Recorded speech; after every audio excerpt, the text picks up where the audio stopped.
Sitting in prison gives you a lot of time to think about your own stupidity. However, I thought of nothing but hatred. I reflected on hating my boss, my soon-to-be ex-wife Carol, and hating myself for being so damn stupid. My name is Michael Arnold, and when I say that, I was stupid, I mean stupidity. I was stupid, like that ignorant husband who didn't know his wife was cheating on him. And she cheated on him with the person I hated most in my life, my boss Jacob Sanders. I was also stupid because I didn't know that this traitor was pregnant with his child. Foolishly, I thought the child was mine. I think my wife's pregnancy is what sparked the conversation. Honey, we need to talk. I guess I should back up a bit and explain everything. Oddly enough, my current problems began in first grade. I first came to know and ultimately hate Jacob Sanders when we were in first grade together. We've been enemies ever since he made fun of my freckles. This was the first of many fights. It ended in a draw when the teacher separated us. I had a bloody nose and he had a black eye. For the first 8 years of school, Jacob and I fought on average about 3 times a year, with third grade being the worst. We had 7 fights. However, in 8th grade, we only had 1 fight, for a good reason. I wanted nothing to do with Jacob and tried to stay away from him, but he wouldn't leave me alone. For some reason, he was jealous of me and constantly tried to outdo me. He tried to get better grades than me in each of our classes. He was better in science and literature. I was better in math and history. In other subjects, we were approximately the same. In sports, Jacob was a good athlete, but I was a little better. However, if I played a sport, Jacob would play the same and try to beat me. The fighting stopped, as I said, after 8th grade, when Jacob realized he couldn't beat me. Then he started trying to embarrass me or get me into trouble. Because of him, I was almost expelled and arrested while we were in school. It was during my sophomore year that someone broke into the school and painted the hallways. The authorities found my student ID next to an empty can in a trash container. The only thing that saved me was that the day before, I noticed my ticket was missing from my wallet and reported it. I knew it had to be Jacob because one day I was getting out of the shower and saw him walking away from my locker after practice. I decided that he was up to something and checked everything in the locker. When I got to my wallet, I checked the cash first and then looked at everything else. And then I noticed that my ticket was missing. I immediately went to the office and reported this. Somehow Jacob ended up with a fart horn. He placed the device on the desk I was sitting at and turned it on.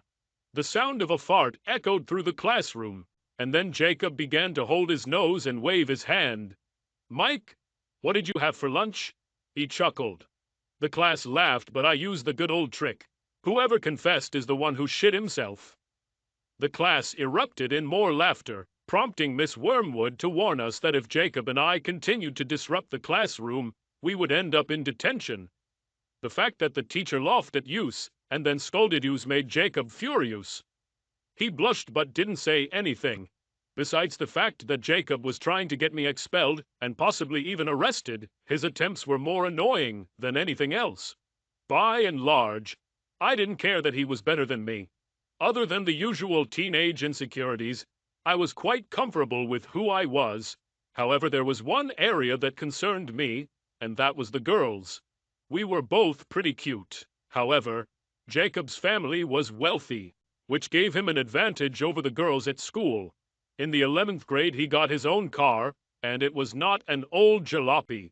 His parents bought him a BMW Z4. The car cost $50,000. How could I compete with her? As it turns out, I was attractive enough to get my share of dates. On the other hand, Jacob dated cheerleaders and crowd girls. I reasoned that they were out of my league anyway, so I didn't care. However, he was not satisfied with his brilliant success with the girls. He should have tried to rub my nose in his success. If I dated a girl more than once, Jacob would jump in and start dating her. And it didn't take long for her to leave me. But even then, for the most part, I didn't care.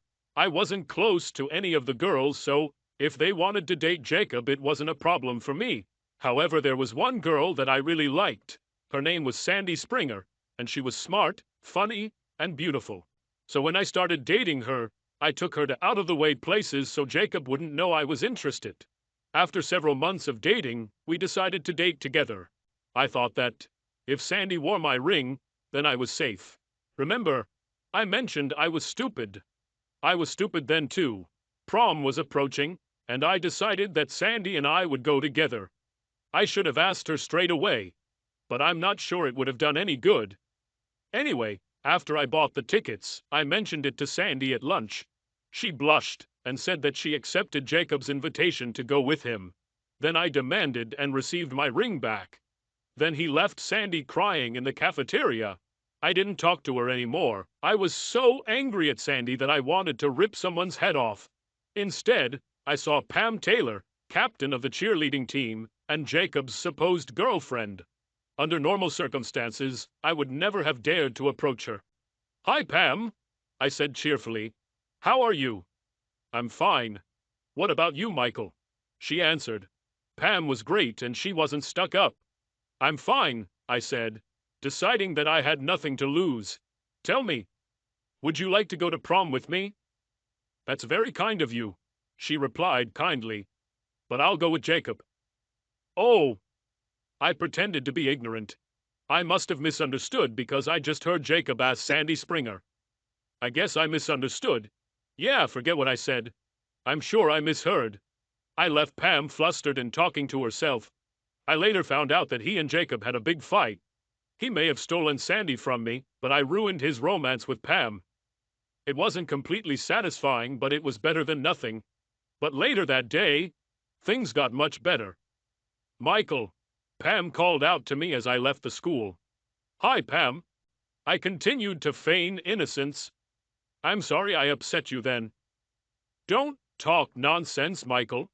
Pam's eyes narrowed. "I found out that you were dating Sandy, and that bastard Jacob stole your girlfriend." My ears were burning red. "I found out." "Yes, I'm sorry. I was just trying to get back at Jacob. I'm sorry you got caught in the crossfire." "Are you seriously planning on taking me to the ball?" "Well, little bear," I began to say, "don't worry about it." "Yes, I will be very happy if I can take you to graduation."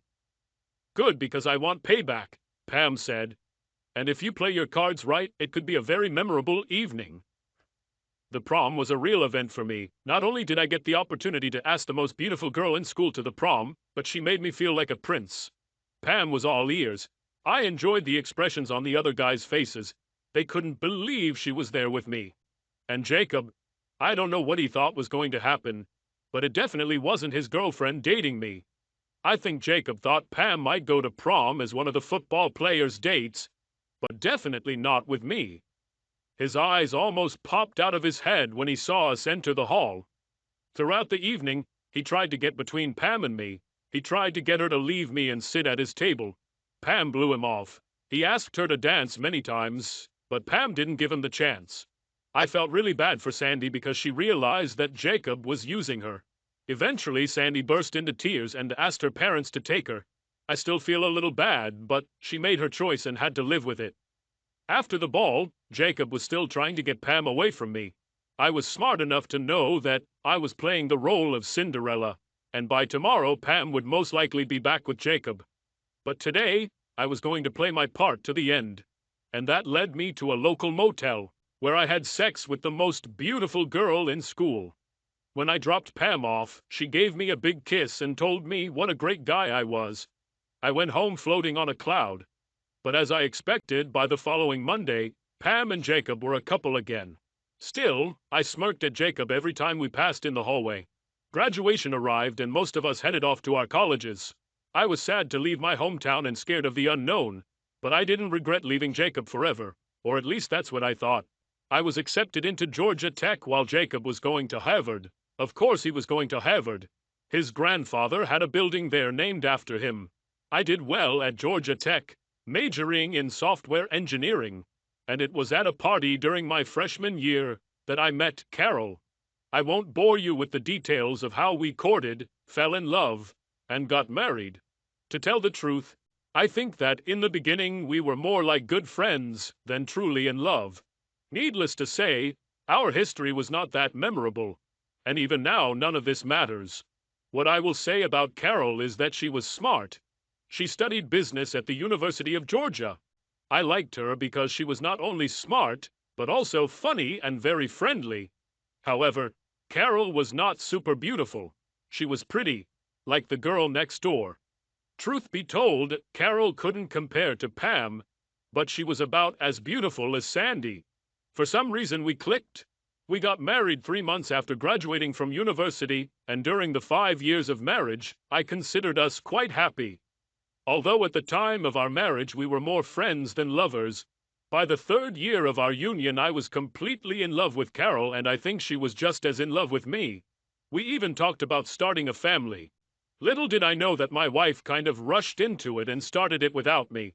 Right after graduating from school, I got a job at Zaba Security Software, a small startup company. I graduated at the top of my class, so I had my choice of jobs. The two brothers from Zaba sold me on the promise that I would be on the executive floor and make a fortune. However, don't get me wrong, the company was doing very well. The firm prospered and we did quality work for some very large companies. I was also paid a tidy 6-figure salary. Our job was to find security holes in the company's software and plug them. Our reputation grew, but then the brothers decided to pay us off. To my surprise, we were acquired by a company roughly the same size as Zaba. And that's when my problems began. About 3 years after I started working at Zaba, Carol wanted a new job. It so happened that Zaba was looking for an office manager. Carol applied and was hired. I was a little worried that we would both be working for the same company, but at first everything went well. We went by car and had lunch together.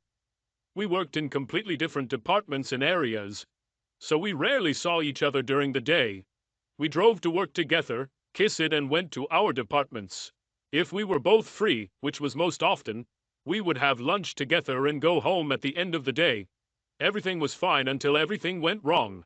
I was a senior programmer, which meant that I worked on projects myself and monitored the schedules of the other 8 programmers who reported to me. But my main responsibility was to fix any problems that my team couldn't handle on their own. Fortunately, there were few such problems, which meant that our customers were very happy. Our workspace was the size of half a basketball court.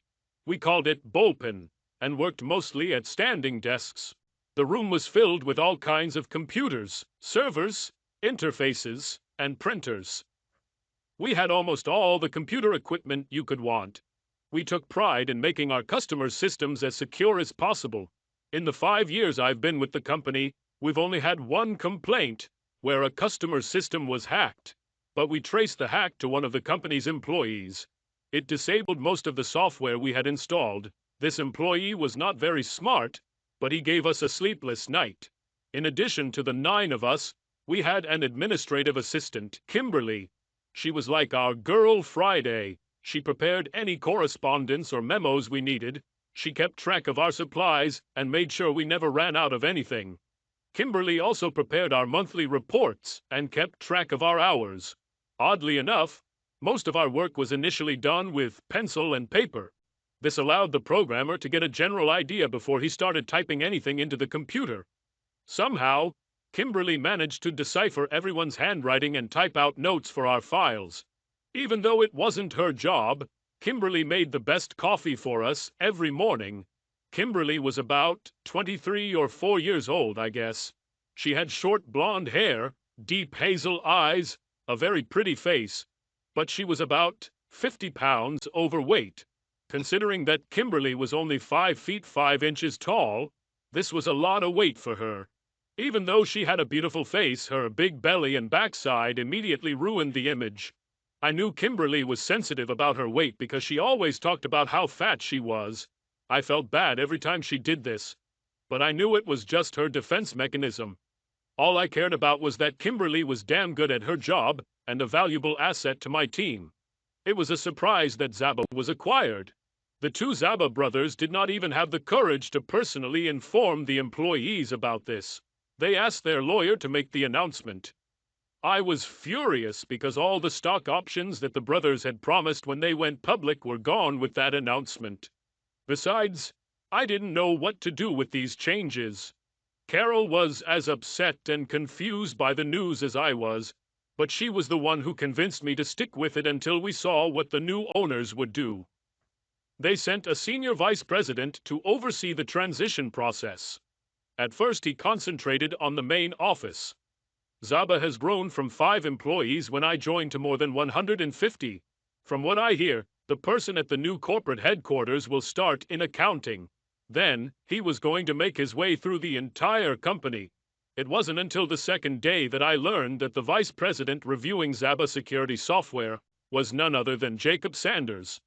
However, at the same time, I learned that Jacob was leading the transition. I learned that our pay scale would be aligned with that of the parent company. My salary will be increased by $35,000, and Carol's salary will be increased by $15,000.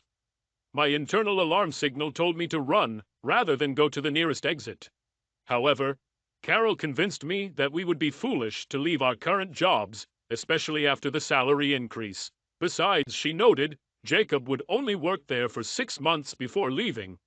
The first change occurred when 4 new programmers were hired and assigned to the bullpen. Sure, they were all Harvard people, but none of them were a tenth better than anyone on my existing team. They were not only lousy programmers, but also arrogant and with a sense of their own superiority. All 4 of them immediately began to harass Kimberly. Sometimes it was sexual harassment, and sometimes it was just meanness. I tried to reassure them and point out that their behavior was unacceptable. However, they didn't stop. Instead, they just harassed Kimberly when they thought I wasn't around. Finally, I called all 4 of them into the conference room and read them the riot act. They listened to me, but I saw that they were not going to stop. Besides harassing Kimberly, all 4 of them were a pain in the ass. Nobody on my team liked them, and they did more harm than good when it came to their work. Eventually, I decided I wanted them to leave. Unfortunately, I didn't have the authority to fire them because Jacob hired them. I knew that if I demanded that he fire them, Jacob would simply ignore me. I knew that Kimberly came early every day to make coffee and prepare the office. Ever since I told off those 4 idiots for their treatment of Kimberly, I noticed that they all started coming earlier. Eventually, I realized that they were using the time before I arrived to torture the poor girl. It turned out that Kimberly was getting to the point where she was going to quit. I also knew that she loved working at Zaba and needed the job, so I decided to come early and catch them doing this. Hidden in the supply cupboard next to our small kitchen, I readied my cell phone. As I expected, Kimberly arrived and started making coffee. A few minutes later, the 4 of them arrived, and the torment began. "Hey, Ball," grinned Ted, the leader, turning to Kimberly. "Show us your tits." Fred, another of the 4, added, "I want to see your big fat ass." "Yes," said the other 2. "We will even help you take off your clothes." I saw tears rolling down Kimberly's face, and I couldn't take it anymore. I had more than enough evidence, so I came out of the closet. "You 4, pack your things and leave. You're finished." "You don't have the authority to fire us," Fred shot back. "Mr. Sanders hired us, and he said only he could fire us." "It's true," I said with an unpleasant smile on my face. "However, I have evidence that you sexually assaulted Kimberly. So let me explain what your options are. You 4 can either resign immediately, or I will turn over this video to the police. So, the choice is yours. Either you resign, or I call the police. I'll give you 15 minutes to make a decision. You can even run to Jacob if you want, but I'm sure he's not going to put his ass on the line to protect you bastards." 15 minutes later, I had all 4 resignations, and all 4 left. A look of complete relief and gratitude appeared on Kimberly's face. "Kimberly," I called her to my table after all 4 of them had left. "I'm sorry for what those 4 put you through. I should have acted sooner. If something like this happens again, promise me that you will come to me immediately. You are a wonderful person, and those 4 are just assholes." Kimberly let out a small sob and thanked me for protecting her. I told her it was part of my job, but I wasn't doing a very good job because she had to suffer for too long at the hands of those assholes. "Mr. Arnold, you don't know how much this means to me," she said, holding back tears. "I was going to quit, but I didn't know what I would do without this job. I didn't know if I could find another job that was as good." Again, Kimberly, I'm so sorry you had to put up with this garbage. I see that you are upset. If you want to take a day off, I will make sure it does not count toward your personal days or sick leave. Thank you, Mr. Arnold, but I would rather be here at work. After that day, it seemed like Kimberly couldn't do enough for me. I tried to tell her that I was just doing my job, and he continued to insist that I wasn't doing a very good job because of what she went through. Of course, I was called into Jacob's office as soon as he found out that I had forced his programmers to quit. I want these programmers hired again, he demanded as soon as I crossed the threshold of his office. This won't happen, I said decisively. I have evidence that these 4 assholes sexually assaulted and abused an administrative assistant in our department. If you want to hire them back, go ahead. But I can guarantee that a lawsuit will be filed against all 4 of them, the parent company and you. I don't think your bosses will think too highly of this. Jacob looked at me, but then smiled and relented. He tried to pretend he didn't know all the details, but that evening I realized that he was lying. Carol came home and chided me for being an asshole to Jacob. She thought I was a jerk for threatening our boss. At that moment, I should have known what Jacob was up to because my gut screamed, danger! But when everything returned to normal at home, I brushed off the incident. At the end of the day, I still believe that Carol loved me and only me. If I had listened to my intuition, I might not be in prison now, but I was stupid and allowed Jacob and my wife to lull me into a false sense of well-being. And for 2 months after the merger, nothing changed between Carol and me. I found out that the company that acquired us was called Unity Software. They were about the same size as us, but they worked mostly on government contracts. Zaba gave them the opportunity to enter the commercial market. And no, Jacob's father did not own the company. His family's fortune was made in the production of pipes and wires. However, Jacob's father sold the business while Jacob was still in college. I could say a lot of nasty things about Jacob, but I can't say he's incompetent. In fact, he did a great job bringing the 2 companies together. In fact, he convinced the board of directors to keep the Zaba name because it had a better reputation. I didn't know that Jacob had completed his job of merging the 2 companies in 8 weeks. After that, he began to seduce my gullible wife. Like Sandy at school, Jacob was able to win over Carol. Despite my warnings about him, Carol seemed fascinated by the asshole and kept talking about what a great job he was doing. I kept warning her about Jacob, but she just said, I was jealous. In her 4th month, Carol announced that she was pregnant. I was in 7th heaven. However, our sex life began to decline. From 3 times a week, it was reduced to once every 2 weeks. I put it down to Carol's pregnancy. Then our lunches together stopped, and finally Carol stopped commuting with me to work. The culmination of all this was the conversation. One morning Carol stopped me before leaving for work. I was a little surprised to find that she was still at home, since lately she had been leaving at least an hour before me. Michael, we need to talk, she said, inviting me to sit on the sofa. I sat down as I was asked, not realizing that we had to discuss something so important early in the morning. However, what Carol told me rocked my whole world. I'm sorry to tell you this, Carol said, her eyes hard, but I fell in love with Jacob, and he fell in love with me. I looked at her for a long time. As I studied her face, I realized that she had no regrets. Finally, I exploded. Are you completely crazy? I told you Jacob is an asshole and he will try to drive a wedge between us. I can't believe you believe his complete crap. He's not an asshole. Carol flushed. He is a kind and loving person. He understands me, something you could never do. I felt my soul being destroyed with every word Carol said.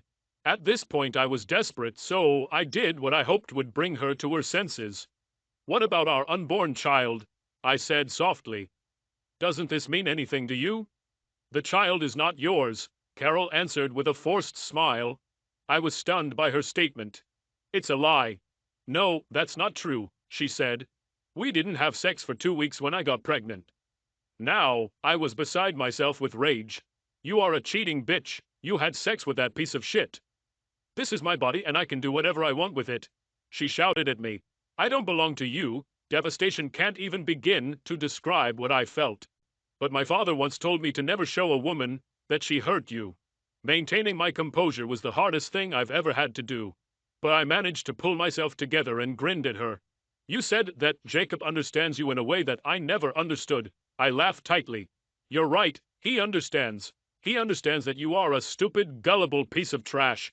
God, how stupid you are, but you know what? You deserve each other. He's a fucking asshole. And you're a fucking bitch. Fuck you, Michael, Carol raged. No, this will never happen again, I said calmly. But just so you know, I'm not moving out of this house. You can live with Jacob in his apartment. We'll see about that. Carol turned and headed to the bedroom. What a nightmare I found myself in. Finding out that my loving wife had been having sex with Jacob all this time was too much to bear. Jacob, on the other hand, gave me no doubt. I cried all the way to work, but eventually pulled myself together. Well, that's an outright lie. I ran from pure rage. Along the way, I decided that I would resign and beat the crap out of Jacob, but not necessarily in that order. And then he ran into Jacob as he walked through the company's front door. He didn't seem at all alarmed when he saw me, and even grinned. The thought flashed through my mind that it would be very Carol-like to take charge and drop her little bomb on me without consulting Jacob. She was very independent. On the other hand, Jacob, as I suspected, had no intention of telling me about the baby before it was born. Then he would have taken away both my wife and my newly born child at the same time. This would be his final victory over me. Rage filled me as I approached him. He continued to grin. At that moment, I exploded and punched him in the nose and then in the mouth. Blood immediately started pouring down his face, but I wasn't finished. I gave him 2 strong blows to the groin, and when he began to fall apart, I hit him with an uppercut. Then I left him crumpled in front of the door as the guards rushed to help. I later learned that he had lost 3 teeth, in addition to a broken nose. Not everything was all right with me either. I broke 2 fingers on my left hand. I headed to the bullpen and began collecting all my personal belongings and papers into a box. Kimberly saw me, and I saw the worry and fear on her face. What's happened? She was sincerely worried.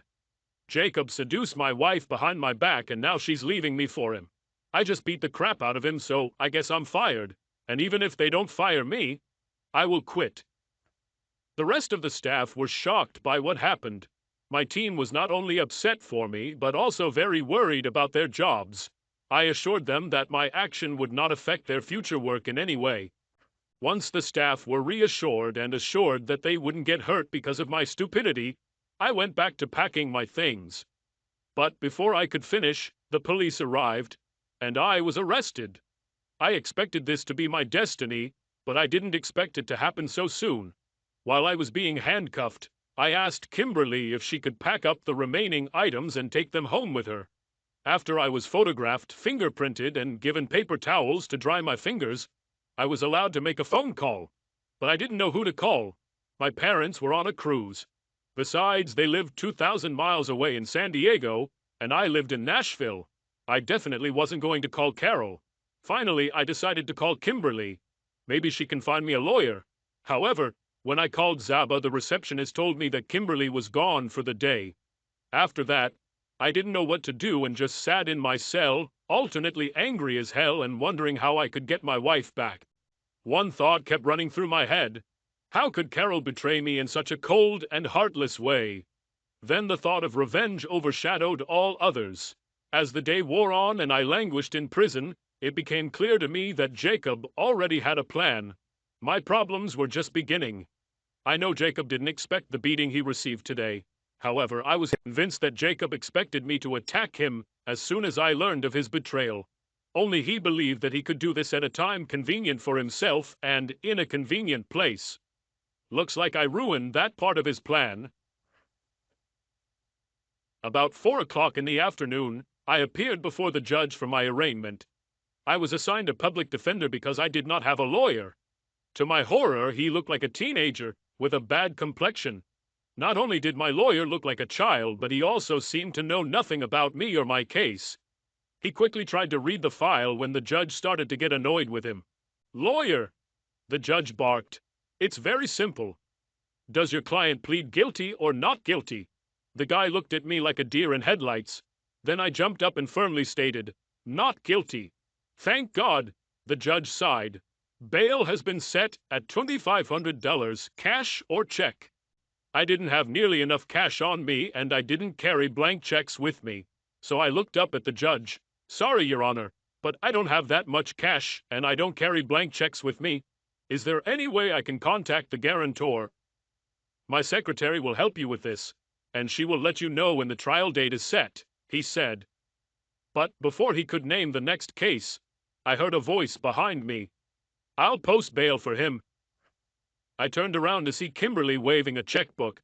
I was stunned to see her in the courtroom and very touched that she cared enough to come and help me. "I'll give you your money back as soon as I can get to the ATM," I assured Kimberly. "I'm not worried about it," she said softly, looking at my swollen hand. "Hurts badly. In the grand scheme of things, this doesn't even compare to the pain of Carol's betrayal." "For that matter, boss," Kimberly said, looking me in the eyes, "I think your wife is a very stupid bitch. She made a huge mistake by trading you for Jacob." I smiled at my administrative assistant. "Thank you, that's very kind of you." At that moment, the young man stepped towards me. "Are you Michael Arnold?" When I answered yes, he handed me an envelope and said, "You've been served." I probably shouldn't have been surprised, but the speed with which I was handed the papers left no doubt that Jacob and Carol had been planning this for some time. It was another cut in my heart. "Let's go get something to eat after I withdraw some money from the ATM," I said despondently. However, when I tried to log into my account, I was denied. I called the bank, and they told me that all my accounts were frozen. It will remain in effect until the court overturns it. Yes, now I know that you can file a petition with the court for relief from a complete asset freeze. But I didn't know that then. I also found out that my other savings account was frozen and my credit cards were canceled. A quick check of my wallet showed that I had $126 plus a $100 bill tucked into one of the folds. Apparently, Carol and Jacob froze all my money, I told Kimberly. "I don't know exactly what I should do, but at least I can buy you dinner." "No, don't buy it," Kimberly protested. "You come to my apartment and I'll cook dinner for us." I had to admit that I liked Kimberly's suggestion. It didn't make sense for me to spend what little money I had on lunches. We stopped at Zaba, picked up my car, and I followed Kimberly to her apartment. I couldn't believe how helpful this woman was to me. After all, she was just a work colleague. I was going to pay her back every cent and more as soon as I got my finances sorted out. At dinner, I felt really bad. Not only that, but 2 of my fingers hurt like hell.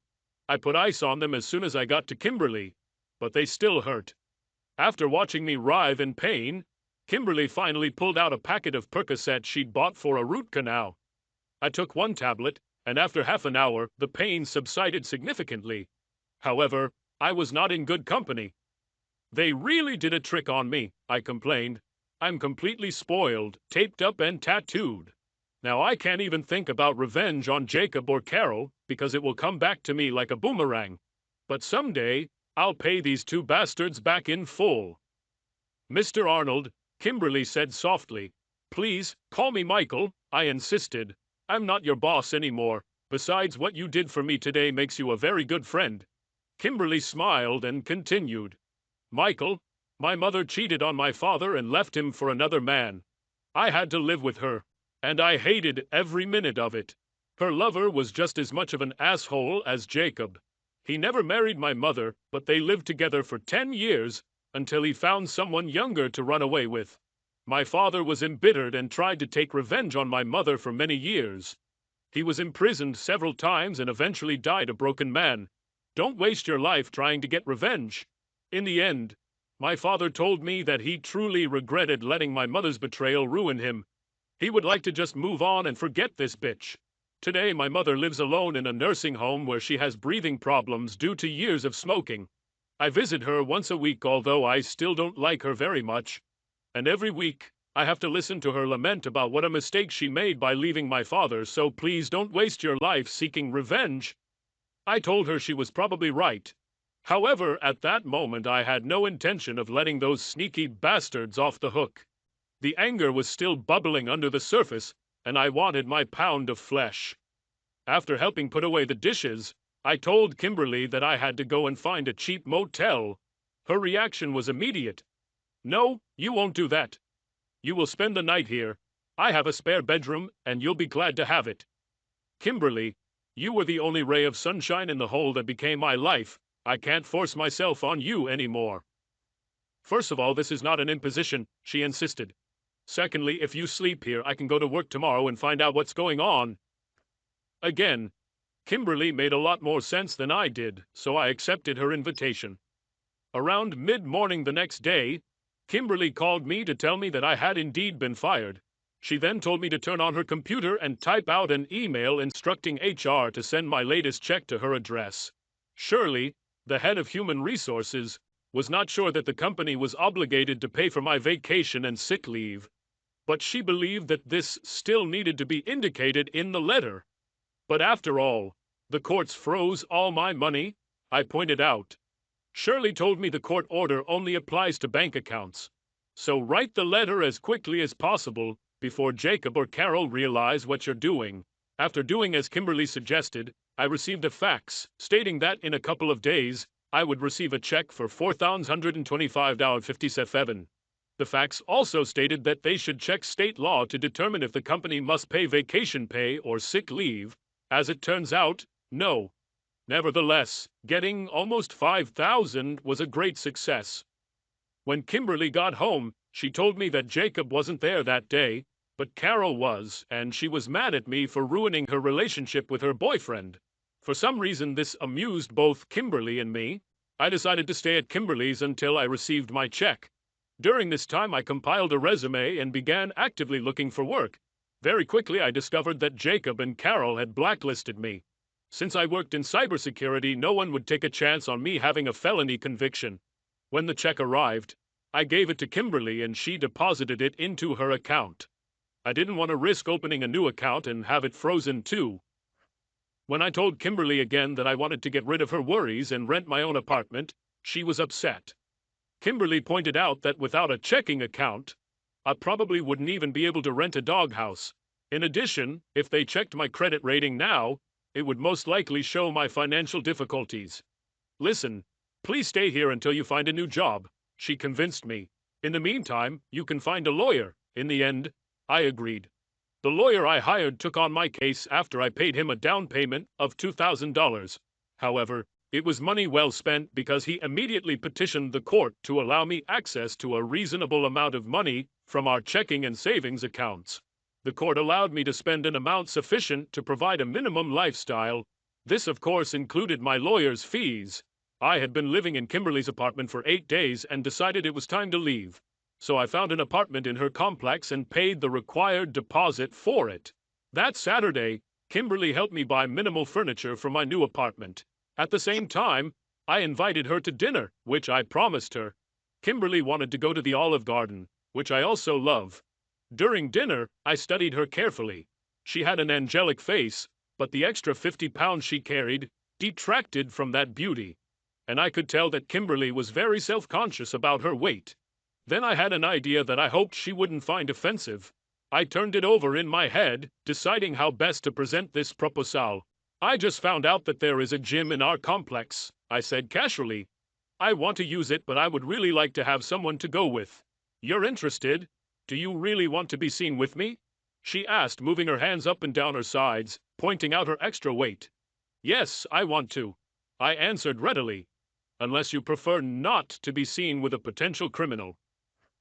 My comment got exactly the reaction I wanted. Kimberly really didn't want to go to the gym because she didn't want anyone to see her body. However, Kimberly did not want to offend me at all. So she agreed. We made a schedule where we went 4 times a week at 6 in the morning because there was never anyone there. After the first week, Kimberly realized she didn't have to worry about being embarrassed and began to enjoy the sessions. I continued to look for work, but no one in the security software industry was interested in me. At least until a decision was made in my case. In a conversation with a lawyer, I found out that there was a high probability that I would be found guilty of assault. However, he was careful. He never told me what to say or lie. However, he told me that if I had gone into a blind rage because of my boss and wife's infidelity, that could be a mitigating factor. And if I cannot remember what actually happened, the court, of course, will have to take that into account. On the day of the trial, Kimberly took time off from work and came with me. I really appreciated this support. When my lawyer learned that Judge Parker would be the presiding judge, he convinced me to request a closed court hearing. In this case, the judge makes the decision, not the jury. My lawyer explained that this would make the judge happy. And besides, Judge Parker hates cheaters. The prosecutor presented 3 witnesses to the alleged attack. They talked about what they saw and heard. My lawyer cross-examined them, forcing them to admit that they did not see the fight start or hear me threaten Jacob. They couldn't even say categorically that Mr. Sanders didn't throw the first punch. Jacob was then called to the stand where he told his story. Naturally, Jacob went into detail about what was described as an unprovoked attack. Jacob categorically claimed that he did not throw a single blow, and then listed the injuries he received. My lawyer asked him a question about his relationship with my wife. Jacob lied and said they were just friends. When asked about the child my wife was carrying, he told the judge that, as far as he knew, it was mine. When Jacob left the podium, he grinned at me as he returned to his seat. I was the only witness the lawyer called for my defense, and all he did was ask me to describe what happened that day, leading up to the alleged attack, and what I remember about the incident. I told her how my wife had surprised me this morning by telling me she was divorcing me so she could marry my boss. I was especially shocked when my wife told me that the child I thought was my own was actually Jacob's. I explained that she was the love of my life, but she threw me away like an old pair of shoes. I then told the judge that I remember seeing Jacob at the door and him smirking at me. After that, I lied and said I didn't remember anything until I was at my desk throwing things into a box. The prosecutor tried to confuse me with my memories. He kept trying to revise the chronology of events. The truth was that I was so furious that morning that I had no idea of the time. And the more he questioned me and tried to get me to indicate specific times and actions, the more obvious it became that I did not remember anything. He then asked me if I really thought the court would believe that I had no memory of the attack. I told him that on the way to work I had a headache and saw flashes of light, which was actually true. I repeated that all I remember was Jacob smirking at me. He then asked me if I knew for sure that the child my wife was carrying was Jacob's. I told him that all I could tell him was what my wife said. Carol was not in court because no one bothered to subpoena her. My lawyer told me that he thought my wife would be a wild card that he didn't want to touch. I believe the prosecutor felt the same way. After my speech, the judge retired to his chambers to consider the verdict, but returned 10 minutes later. "It is clear to me," said Judge Parker, "that Mr. Arnold was betrayed in the most cowardly and shameful manner. I believe that this blow to his nervous system led to serious mental disorders. I believe that Mr. Arnold was temporarily insane, and therefore I find him not guilty." "It's outrageous," Jacob growled from his seat, causing Judge Parker to slam his gavel down hard, threatening to hold Jacob accountable for contempt of court. The sight of Jacob, his face red with anger, made me happy. Jacob's victory over me just took a small hit. However, I wanted to take revenge on him so badly. However, having just avoided jail time, I had to put any thoughts of revenge on hold for the foreseeable future. Besides, I had no idea how to hit them back. Outside the courtroom, Jacob was waiting for me. The thought came to me to try to push him to attack me. But I wasn't sure how this would turn out, so I just called the bailiff. I shouldn't be closer than 150 meters from this man, but he's stopping me from leaving. The bailiff looked at Jacob and told him to move on. Jacob shouted over his shoulder, "This is not the end yet. I'm gonna sue you." This bothered me, so I asked my lawyer, "Can he sue me?" "Any person can sue anyone else." He smiled, "But his case is weak. But if you really want to pull the rug out from under him, don't accept anything other than an offer to pay for his medical expenses that weren't covered by insurance." I did so in a letter addressed to his office. Jacob did not respond or file a lawsuit. The evening after the trial, it had been just over 9 weeks since Carol dropped that bombshell on me. Although I was still seething with hatred, the victory in court lifted my spirits a little, and I decided to invite Kimberly to dinner. I also had some exciting news to share with her. Kimberly and I agreed to meet at a small Italian restaurant. That evening, she had to work a little later because things weren't going well in my old department. Nothing serious. They were just getting used to my absence. Anyway, when she arrived, she looked great. Kimberly was still overweight, but it was obvious that she had lost weight, and the dress she wore was very flattering. I stood up and kissed her on the cheek. "Wow, you look great. You've lost weight, haven't you?" Kimberly beamed. "Yes, I lost 15 pounds.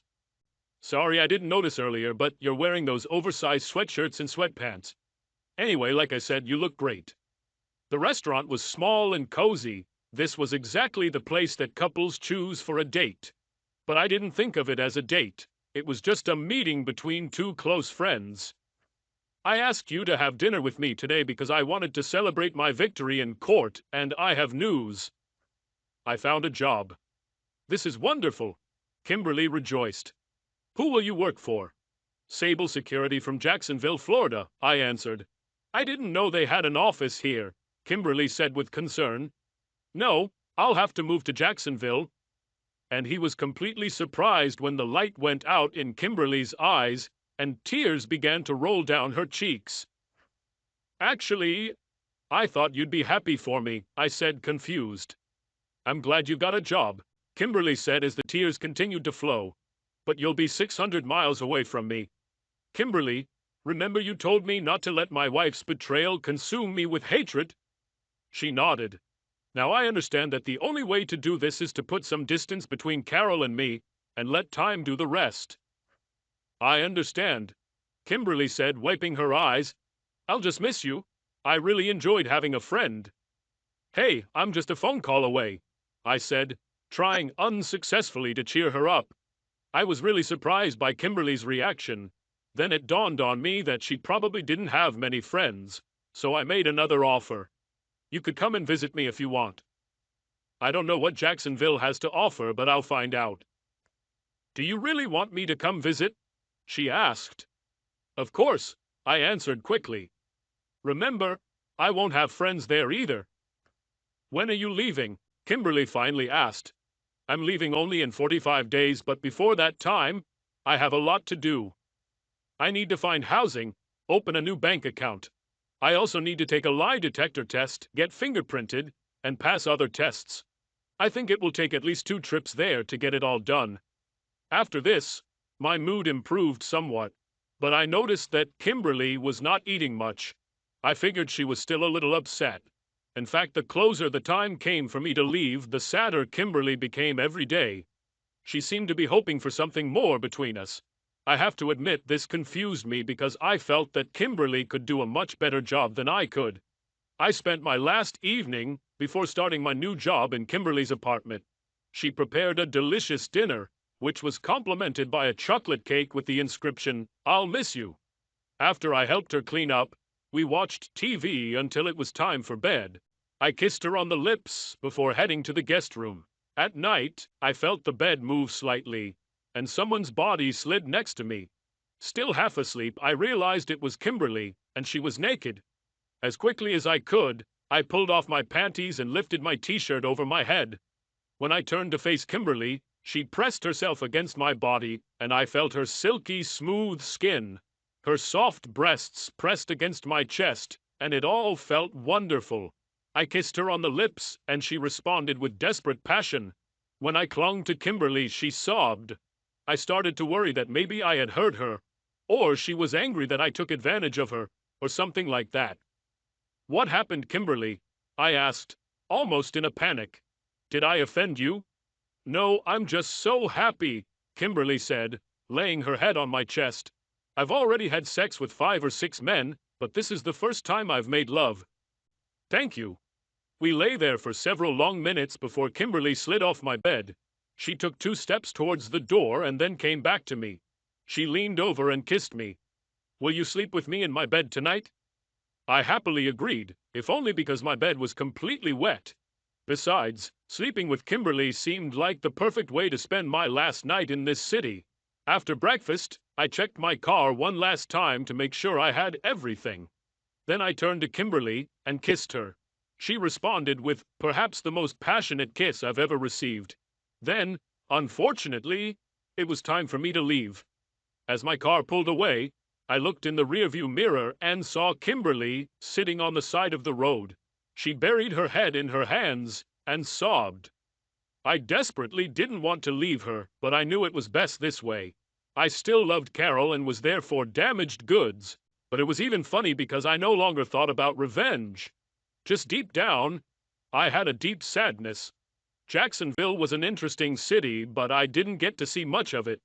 I threw myself into my new job. I worked long hours, not just to make up for lost time, but because it helped me forget about Carol. I kept in touch with Kimberly, and she always seemed so happy when she heard from me, and so sad when our phone conversation ended. It was from her that I heard the news that I was so afraid of. Carol and Jacob got married about a month after their divorce was finalized. I also learned that Carol had a baby girl. For some reason, this news didn't excite me as much. Perhaps I was beginning to overcome the resentment and humiliation. True, I no longer had sleepless nights. I also rarely woke up in the morning depressed because Carol wasn't there in bed next to me. In March, Kimberly came and spent 4 days with me. Since we hadn't seen each other for a while, we weren't sure about our relationship. We kinda danced around the issue of sex and didn't sleep together until the last 2 nights. It was almost as intense as that first time. Only this time, I had rubber bands on hand. About a year after that, I was told that I could hire an administrative assistant for my team. Sable Security was significantly larger than my old company. While Zaba had 1 team dedicated to cybersecurity, we had 6. And over this year, I went from being a simple member of 1 team to its leader. Since the decision about who to hire was mine, I immediately called Kimberly. I barely had time to explain the job to her before she said she wanted it. When I met Kimberly at the airport, my breath caught. As I expected, she was great. When she got out of the passenger compartment, I saw the men's heads shoot up, but all she wanted was to get to me. She threw herself into my arms and kissed me with such passion that my knees went weak. The plan was for Kimberly to stay with me until she found her own apartment. I thought it would only take a week, but the search lasted for weeks. There was something wrong with every apartment she looked at. I didn't complain, because Kimberly and I slept in the same bed. It's funny that during the year and a half that I lived in Jacksonville, I thought about Carol less and less. And when Kimberly appeared, I stopped thinking about her altogether. However, I knew that Kimberly would eventually move, and I was dreading that day. 5 weeks later, I asked Kimberly about her apartment situation and she started crying. I was completely dumbfounded. I knew I made her cry, but I didn't understand why. "I'm really sorry," I apologized. "Did I say something wrong? Do you want me to leave?" Kimberly asked timidly. "Hell no," I said decisively. "I would like you to stay forever, but I understand that one day you will want to leave. I need time to get ready. I would ask you to marry me, but you are too good for me." "No, that's not true," Kimberly protested. "I've loved you almost from the day I started working at Zaba. I would marry you in a heartbeat. This changed everything for us. That same day, we went ring shopping and started planning our wedding. Although I was afraid that Kimberly would eventually leave me for someone else, I was so in love with her that I had to take the risk. 6 months later, Kimberly and I got married. A year after that, Kimberly gave birth to a little boy whom we named Mikey Jr. 18 months after that, we had a girl named Charlotte. I moved up at Sable to lead all 8 cybersecurity teams. Yes, we have added 2 more. Kimberly, on the other hand, chose to stay home. Around Christmas 3 years later, I was called into a meeting. At this meeting, I learned that Sable was planning to acquire Zaba Security Software. I was to be part of a team that would conduct due diligence before the acquisition was completed. During the years that Kimberly and I were married, Kimberly's mother died and my parents retired. They moved to Jacksonville to be closer to their grandchildren and me. Taking them on as babysitters I planned to use the week-long trip as a mini vacation. I also wanted to use Kimberly's skills as an administrative assistant to help me conduct my investigation. This way, I could take Kimberly to work with me every day, where she could see some of the people she worked with, and we could sneak away for long lunches together. During my week in Nashville, I learned 4 things. First, I learned that this facility was the only place Zaba did cybersecurity. Second, Jacob was promoted to Chief Operating Officer and Carol to Senior Project Manager. Third, despite my dislike of Jacob, I found him to be an excellent manager of the company. From my point of view, all his activities were first class. And the last thing I knew was that Zaba was having their Christmas party on Friday night and I had to go to it. Other than our team's initial introductions to Jacob, I had no contact with him. Also, during the entire week, I didn't see Carol once. However, everything changed at the Christmas party. Zaba rented a ballroom at the Hilton DoubleTree in downtown Nashville. It was festively decorated, tables lined the dance floor, and a group of 5 people sat in one of the corners. They played soft Christmas carols, soft background music, and, from time to time, played old songs. After dinner and speeches, dancing was to take place. There was also a bar open, much to everyone's delight, and he attracted more and more attention as more people arrived. Jacob, Carol, and some of Zaba's senior staff were there to greet the Sable team. I wasn't looking forward to it. I didn't know how I would react to having to face Jacob and Carol. However, my fears were in vain. Jacob, I already knew, looked about the same, and Carol, although looking a little older, was still good-looking. Strangely, I didn't feel anything when they came to greet us. "Mike, I'm glad you were able to join us tonight," Jacob said nervously. "I hope our past disagreements will not interfere with the acquisition." "Not from me," I assured him. "This is ancient history." "And who is this beauty?" Jacob smiled widely, taking Kimberly's hand. "This is my beloved wife, Kimberly," I said, kissing her on the cheek. Jacob's smile fell as he looked at Kimberly and then at me. Kimberly smirked at Jacob. "Don't you remember me, Jacob? I was Michael's administrative assistant when he worked at Zaba, but I changed my job and became Michael's wife. This was a huge promotion for me." Jacob's eyes narrowed even more, but he tried to smile again. However, she didn't seem sincere. "Of course, so much time has passed. Sorry, I didn't recognize you." Jacob moved on, but his gaze continued to wander over Kimberly and me. Then Carol moved closer to me. "Michael, you look very good," she said, taking my hand. "And your wife is gorgeous. I didn't know you got married." "We will be married for 7 years in March," Kimberly said with a smile, hugging my hand. "Both you and Jacob look good," I replied, and then asked, "How is your daughter doing?" Carol winced at first, but then smiled. "She's doing great. Tammy is in 2nd grade and her brother, Jacob Jr., is in kindergarten. Do you have children?" "2," Kimberly answered. "Mickey Jr. goes to kindergarten, and Charlotte is still at home with me. They are both doing well. Thank you for asking." After that, Carol moved on, and soon after, Kimberly and I walked away to find our table. The food was excellent and the speeches were fortunately short. Sable's CEO simply reassured everyone that no one's job was in jeopardy, at least for the next year, and that he was looking forward to the merger. When dinner was over, the music started, and Kimberly and I did a few laps around the stage. I think today's young people have missed the boat when it comes to dancing. Slow dancing with your loved one is such an intimate thing. It can connect 2 people in much the same way that sex can. One evening, I felt a tap on my shoulder. I turned around and saw Carol standing there. Kimberly turned to see who I was looking at, and her eyes narrowed as she realized it was my ex-wife. Carol smiled sweetly at Kimberly. "Can I ask your husband to dance?" Kimberly looked at me and then smiled at Carol. "Only if you remember where to return it."